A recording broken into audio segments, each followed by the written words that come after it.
Hello, everyone. Welcome along. It's a good evening for Newcastle fans as we win a game for one, and a very big game it was as well. Newcastle United 2, Chelsea 0 in the Carabao Cup round of 16, which means, of course, we are through to the quarterfinals where the draw is now just around about 10-15 minutes away.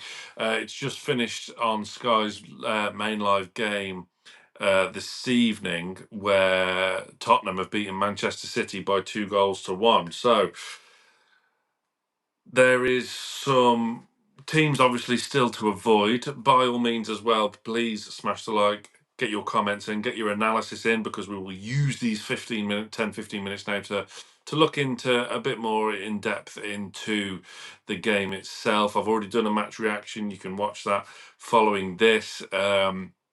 Where I did cheekily mention that Liverpool away will probably end up facing, because that's what happens to us in cup draws. But hopefully that won't be the case. We are number 6. But Liverpool have beaten Brighton away from home by 3 goals to 2. Aston Villa are out. Aston Villa 1, Crystal Palace 2, final score from Villa Park this evening. Manchester United 5, Leicester City 2. Arsenal have won at Preston by 3 goals to 0. And as I mentioned earlier, Spurs have beaten Manchester City by 2 goals to 1. To go with last night's results, where Southampton beat Stoke and Brentford needed penalties to get past Sheffield Wednesday. So the draw to come, Newcastle are ball 6 in said draw. Very good evening to you all who are tuning in live, what is very much past my bedtime. But yes, it's good to see some comments rolling in now, and don't forget to hit that like button. I am on my lowsome this evening because Lee and Johnny are currently filming The Last Word outside St James's as I speak to you now. So, just to touch on the game itself tonight, I mean, Chelsea made 11 changes, obviously, but let's concentrate on ours, where Howe made 5 changes tonight. It was good to see Lloyd Kelly get a game in his correct position, if you like. Thought he grew into the game really, really well. Wobbly at the start, has to be said, but look, he grew into the game really well, made a couple of fantastic blocks, vitally important blocks. So you'd say he played well in the main. We could have been 1-0 down because of a poor touch from Kelly in the first minute, but Keenan Dewsbury Hall, which is a head scratcher of a signing for Chelsea, really. I mean, he wasn't even Leicester's best midfielder.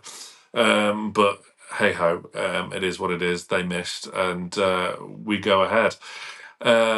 But obviously, Kraft was another one who obviously did a fantastic job through Cher's suspension. Did solid. Did well at both right back, and then when he was employed as a right centre back, when the tweak of system came in the second half, just to kind of repel Chelsea's threat going forward when they made that change and brought Madueke on. Cher continued, had the captain's armband this evening as well, with Lewis Hall left back as well. Now, the big one, the headline one, was the midfield, of course. Birthday boy Sean Longstaff came back in, as I think many suspected he would do, on the right-hand side of the 3. Joe Willock, who provided brilliant energy for that hour, and linked up well with someone else who I'll mention. But the main one for me, as you saw my video, hopefully the other day on the channel, and I've been crying out for it for a while now. Tonali being played in the middle of the midfield 3, vitally important, and it was the first time we've seen that tonight. And my God, did he impress! He was up and down, not doing exactly what Bruno does, because that's not his game. He was box to box. He was defending well. He was joining in with the press, which ultimately won us the game. And that's kind of what we were missing when Harvey Barnes was in the past 2 games. When Harvey Barnes was played out on the left and on wherever. Gordon, great to see him back fit after that niggling injury that kept him out of the game at Chelsea at the weekend, and we saw him pressing really well. And Joe Linton, who I referenced before, with that link-up play that we saw so often in the season, where we finished 4th, and on the cup run where we got to the final. we that relationship was rekindled, and they linked up really, really, really well again. And Isak up top, of course, because there ain't nobody else. He had a good game. Look, the goals both came midway through the second half. We had a couple of really good early chances as well, with Joe Linton hitting the.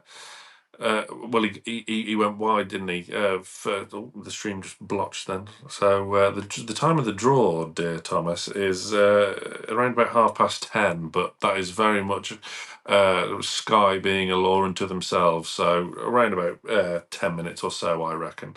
But yeah, as I was saying, Joe Linton had a great early chance. Should have buried it, and it could have quite easily been 1-1 after 5 minutes. But there was a kind of rejuvenated energy in the team, which helped with the couple of changes, something new and afresh, with Tonali bossing it right in the centre of the park. I was so impressed with him, because we know that's what he can do. He showed that at Brescia, which got him that move to AC Milan, which contributed heavily to them winning the Scudetto in his final season at Milan. Employed as a 4-2-3-1 in his time there, but that's not to say he can't do the same. And I was really pleased as well when Bruno came on, how didn't switch it and revert to formula with Bruno in the middle and then shifting Tonali and Longstaff. He kept with it, kept Tonali in the centre of those three, which in turn gives Bruno more freedom. It allows Longstaff to add balance to that midfield. He played well tonight. Should have had a goal. I'd be interested to see just how tight that offside was in the second half. But yeah, the kind of lack of camera angles at the game tonight kind of hindered that for those who you know weren't at the game tonight. But yeah, really positive stuff. The press, Jorgensen in the Chelsea goal looked so vulnerable, particularly in the first half, where Chelsea's defenders, Badiashile in front of him, Disasi right back, and Tosin as well, who could have been playing in this fixture in a black and white shirt. Who knows? You know, had he not turned us down, but he did, and it is what it is. But they couldn't deal with the press. It landed in trouble, and Isak is there to finish on a plate. The finish was on a plate for him on Sunday. It was on a plate for him there tonight. Bish bash bosh, 1-0. Stadium uplifts. The momentum is carried on from that good positive early start right the way back from midfield into the attack. Gordon, big role to play as well from the right hand side. Yes, we know we lose a bit of his impetus from the left, but he was effective from the right tonight, and it was still great to see. Especially with that link-up play between, there were some nice triangles going on, has to be said, between Hall, Willock, and Joelinton on the left-hand side. But yeah, the second goal came 3 minutes later. Free kick came in and taken quickly. Isak put the cross in, and a lovely cross it was as well. Willett got a flick on. Was it going in? Probably not. I mean, it has, and it was a Disasi own goal, another Disasi disaster. Very much a bullet dodged, you would think, because we were linked to him, not just recently, but way back when, before he signed for Chelsea, when he was still at Monaco. Same for Badiashile as well. We were linked with him. The January we signed Dan Burn. So interesting stuff. But yeah, we were solid after that. And foot off the gas a little bit. Chelsea were always going to come back. However, much like Manchester City, who kept Haaland on their bench for 90 minutes tonight, Cole Palmer was not deployed. Madueke was. So that was a new challenge and an interesting battle for Lewis Hall, which, Madueke probably got the better of him at Stamford Bridge. There was a couple of little moments, but apart from that, we were rock solid. I don't think there was ever really any moment's concern about us conceding a goal, was there? I mean, by all means, get your comments, and if you disagree or agree even, let's dive into some of these comments. You're all getting your predictions in for the draw, which I love to see. Elliot Caswell, what a dude. Fantastic documentary on the BBC about Mr. Caswell. So give that a watch. What a cracking young chap he is, and no stranger to the channel as well, particularly during lockdown. Joe in the comments, as he quite rightly says, we are number 6 in the draw. That is the ball to keep an eye out for. Still no sign of the draw yet on Sky. They are just going through the analysis of the Spurs Man City game, and Timo Werner actually scored a goal. Has hell frozen over? Can someone check on that? Timo Werner has scored a goal. But yeah, thoughts. Get your shouts for man of the match in as well. And how you're feeling in general, because in my match reaction I did just before coming live with you, I'm buoyant. I'm happy. It's a welcome distraction. I think, whereas I don't want to speak for the entire fan base, because again, I'm just currently a fat man sitting in my living room, but a cup run, a cup win would take precedence over a top 4 charge, which I think is still probably a bit of a long shot at this point in the season. But yeah, I'm feeling much more better about things. There were a lot of positives to take from tonight, despite many Chelsea changes. Let's not use that as an excuse. Chelsea have still got a very, very good squad, and their starting 11 was of a much higher transfer value than ours, when you think we still had the likes of Lloyd Kelly, a free transfer, Sean Longstaff, homegrown talent in there as well. Share 3 million quid, Kraft, Pence from Serie A, wasn't it, all them years ago? So yeah, there's a lot of reasons to be positive and feeling positive tonight. I just hope that is not ruined by the quarter-final draw with either. Well, we don't want an away game, do we? Let's face it, we don't want an away game. We need that quarter-final to be at home, much like it was when we got to the final, when we got past Leicester in the quarters to set up that semi-final over 2 legs with Southampton. And look, this is the 3rd season in a row now where we have got to a quarter-final stage of this competition. So that, again, that is another reason to feel really, really positive. It's not the actual Bruno, but you'll get your comment read out. Anyone, we can beat anyone at home. We saw that. We pushed Man City all the way, who are out of the competition now. So Man City are below that. We've got Arsenal at the weekend at home. That's another kind of good benchmark to see where we're kind of at.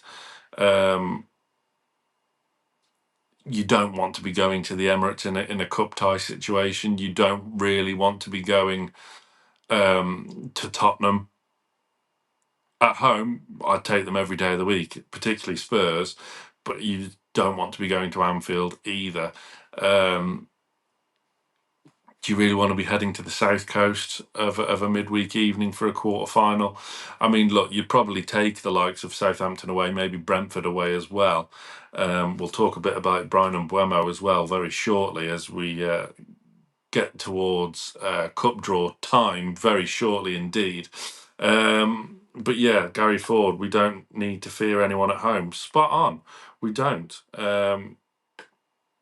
We can't beat Liverpool anywhere, says Bobby. Now, Liverpool have been the kind of bogey team, and it's the one team we've never got anything out of under Howe, have we? We've just, it's never quite clicked, and yeah, that team is just, yeah, not one of my favourites. But yeah, it's one of them where you'd feel a lot more comfortable at home, but you're still going to be in for a game. But if we're at Anfield, then it's going to be really tough. Looking ahead to January as well, a couple of new gems. Of course, we've got that Georgian lad who 17 years of age. Don't ask me to pronounce his name because I'm not going to.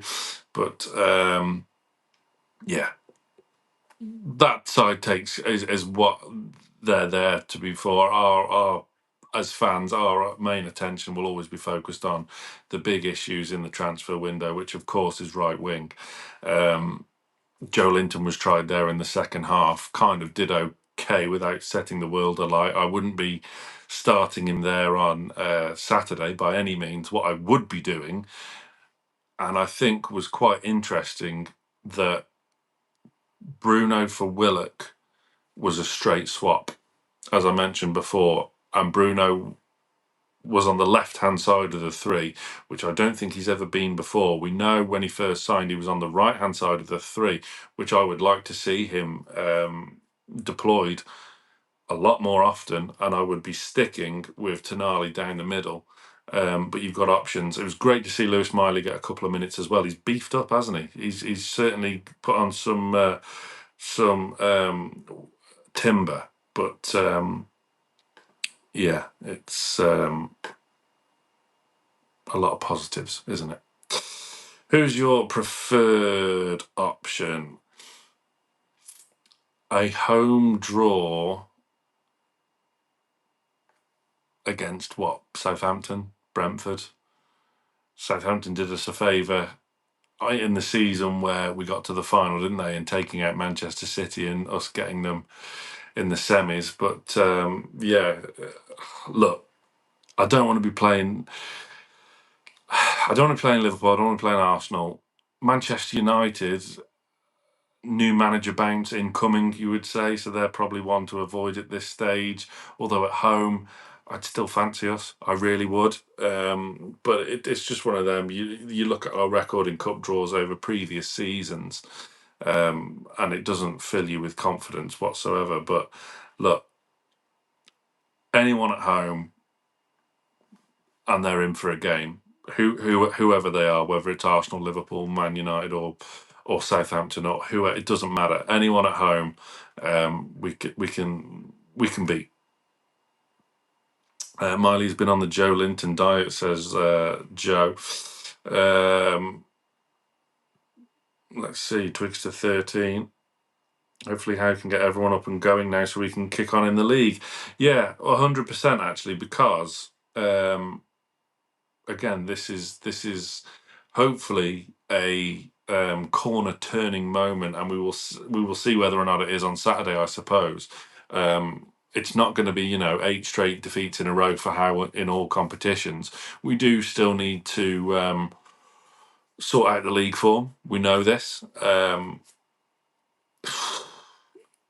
The next few fixtures are really tough. Arsenal, their injuries aren't as bad as first feared, apparently. So the likes of Gabriel are going to be fit. Odegaard could be 50-50. Obviously, Saka, there was no concern about him anymore. He played and scored, obviously, and absolutely had Andy Robertson on toast. So that could be a bit of a concern with Lewis Hall. Maybe Lloyd Kelly will keep his place and shift across to left back for that one. We don't know. But Simi Cutter's 33 months of membership for NFTV. Good evening to you, sir. Absolutely superb. There is a join button just somewhere, there somewhere, and you can join the membership scheme at NFTV for just 99 pence per month. An absolute bargain, if I do say so myself. Members got a exclusive 20 odd minute video off me and Johnny yesterday, discussing the latest situation on the pitch, in regards to the midfield quandary, the attack, the right wing, looking at targets, which in my video earlier in the week, I discussed Brian Mbeumo saying he's very much the fan's choice to be the man who comes in, and then I kind of poo-pooed it because I mentioned that there's no real, or there hasn't been any real concrete reports linking us to Brian Mbeumo. Not an hour after I put that video out, that pesky Luke Edwards, bless him, put a article out in the Telegraph saying he's on the hit list and he's on the ones we want list. So there you go. 50 million is reportedly the asking price. I don't find that offensive in any way, shape, or form. I would I'd take that.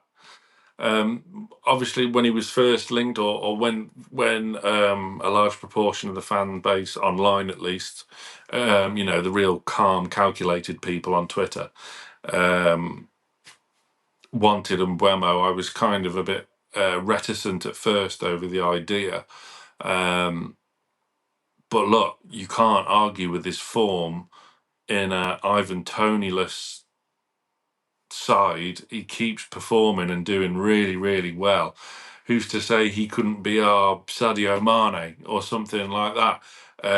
Look, everyone who's watched this channel for more than 5 minutes knows who I want, and knows I want Takefusa Kubo from Sociedad. Is that realistic? I don't know. Would he cost more than 50 million? Possibly, but probably not. But I don't think that reported fee of £50 million is particularly unreasonable from Brentford's point of view. I think it'd be a good deal all round, but I don't buy the nonsense of us having to sell in order to make that deal go through. I think that's a load of BS. I really do. I don't buy that 1 minute when we're putting in £55 million bids for Elise, £60 million bids for Mark Gehi. The money is there to spend. We've not spent anything really in 2 transfer windows. Yes, there's been the whole Anderson Vlachodimos debacle where, Vlachodimos is the most expensive goalkeeper in Newcastle United history, and he's never really going to get a look in. But yeah, it's one of them where if they've quoted Newcastle, if they've quoted Paul Mitchell, Darren Eales, and whoever Eales' potential successor is, £50 million, I'm with Ches. Pay it. Premier League experience is a big one, isn't it? You look. I mean, I compared the Gehi situation to that of Virgil van Dijk back in the day when didn't get the move. Just to briefly, because I don't want to sound like a broken record, but didn't get the move in the summer. Van Dijk to Southampton, from Southampton to Liverpool rather. His form dipped up until January, much like Gehi's has. All right, they've got back-to-back wins now, but before then, he was not playing well. He hasn't had a good start to the season on the whole. I think we can all agree on that. But Van Dijk did similar for Southampton, but eventually got the move he wanted in the January, and then obviously went on to hit the upper echelons of world football. Gehi probably not that extreme, but still very, very, very talented, and England's second best centre back, if you were going to say that after John Stones. But yeah, I can kind of see similarities with an Mbeumo and a Sadio Mane. Premier League experience, can come in, hit the ground running. He wouldn't need that kind of time to adapt, which I think Tonali needed. A 10-month ban certainly never helped the situation, but we saw that when Tonali first came in, especially from Serie A. Players need time because the pace is chalk and cheese, but especially between Serie A. With Bundesliga and La Liga, it's not so bad, but using Tonali as an example, and there have been many others down the years, players do need time to adapt, especially if they're coming in January as well, which is notoriously difficult. But yeah, someone with Premier League experience is vital. So, and we've seen him do that on a consistent basis for Brentford, and I think he's ready to take the next step in his career.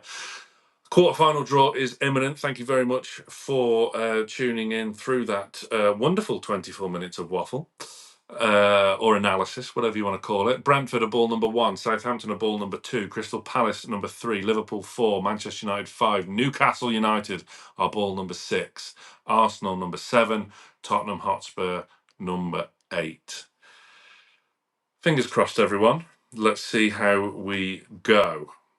Jamie Redknapp and Izzy Christensen are drawing the balls. The first ball out is Tottenham Hotspur, who have a home draw.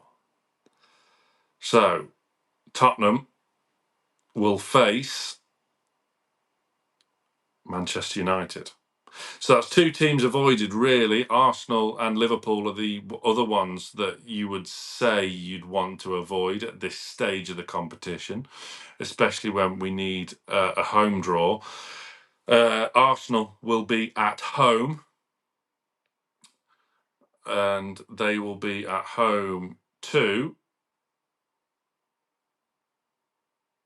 Crystal Palace. So it's all going tickety-boo. Newcastle United are at home. We have got the home draw. We have got the home tie we wanted. And we will be facing Brentford.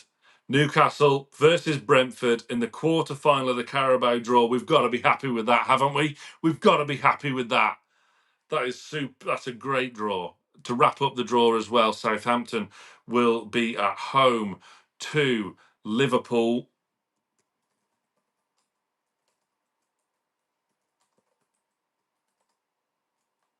So let's get some thoughts from you guys watching.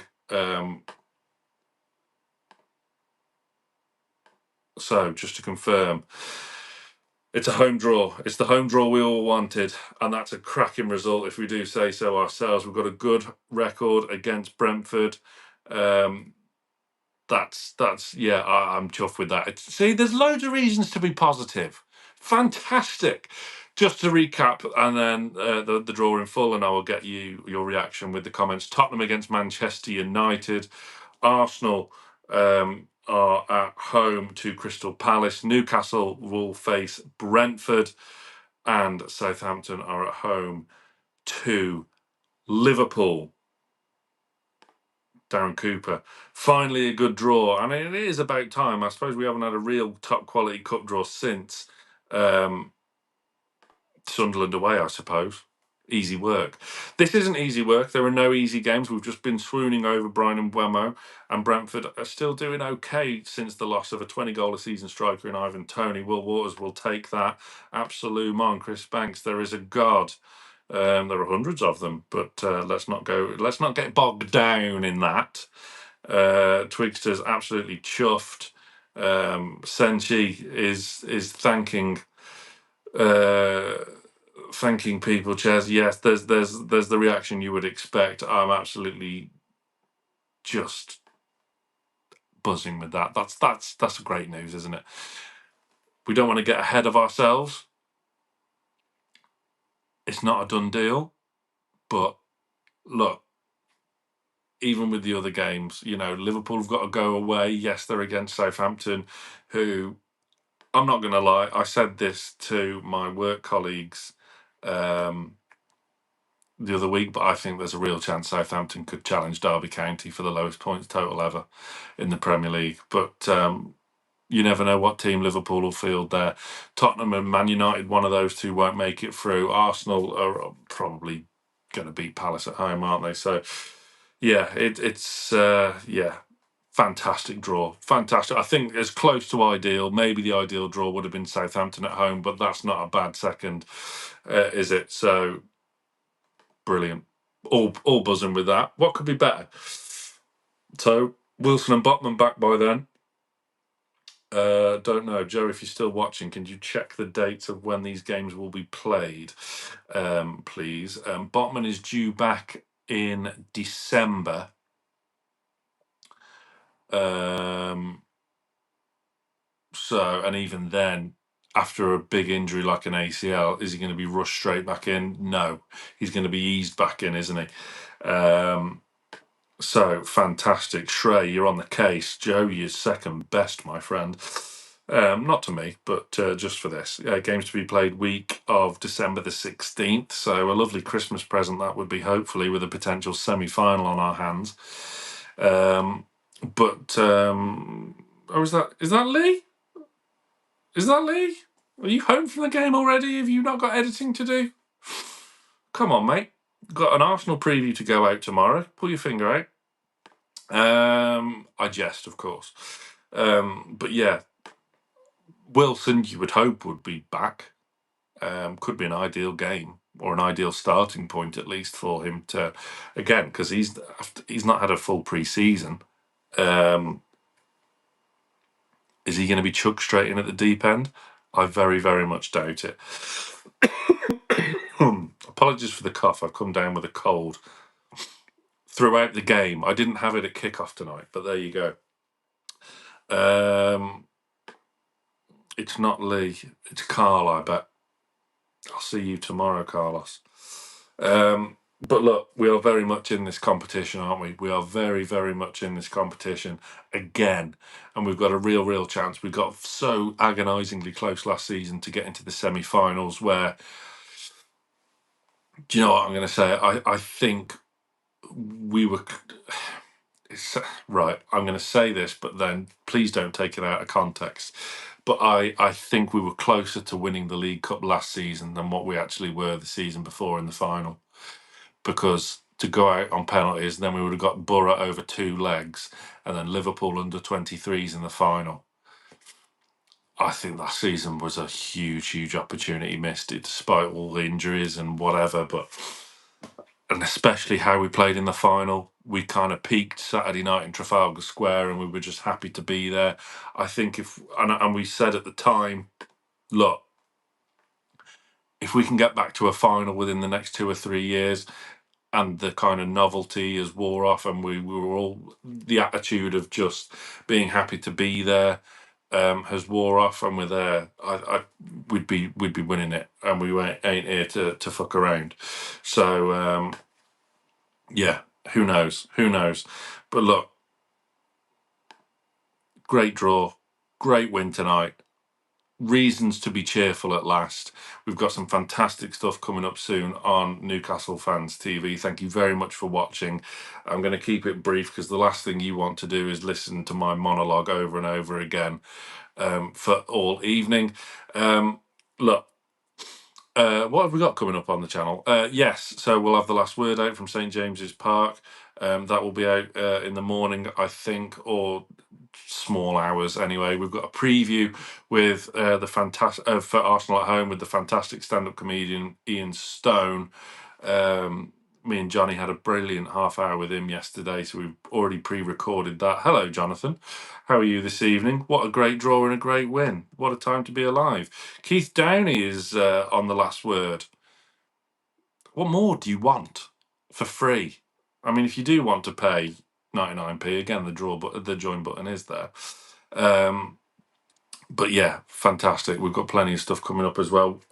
Next week as well, we have another ex-player coming up on the channel, although by the time it goes out, it might be the week after. But there is going to be a new a debut making for the channel, at least, ex-player on the Greenwood and Mulliner show coming up soon. But thank you very, very much for tuning in for the draw. Thank you very much for your company and all your comments and all your likes as well on the video.